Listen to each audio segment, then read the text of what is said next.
Обвинителките Анита Тополова, Исајловска, Ленчеристоска и Лидија Раичевиќ и судијата Ненад Савески добија позитивно мислење од Советот за јавни обвинители. Петиот кандидат, судијата Владимир Панчевски, уште пред почетокот на разгледувањето на кандидатурите, беше исклучен од постапката за избор поради неисполнување на условите. Односно има прекини во извршувањето на функцијата судија, која не ја врши ниту сега.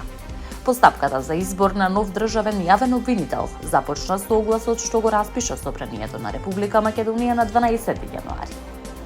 Со рок на пријавување од 15 дена од денот на објавувањето во службен весник.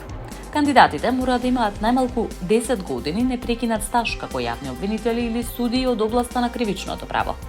Согласно Законот за јавното обвинителство, кандидатурите се доставуваат до владата, која бара мислење од Советот на јавните обвинители. Советот има рок од 15 дена да достави образложени мислења. Доколку не даде позитивно мислење за ниеден кандидат, владата не може да утврди предлог и му предлага на Собранието распишување нов оглас.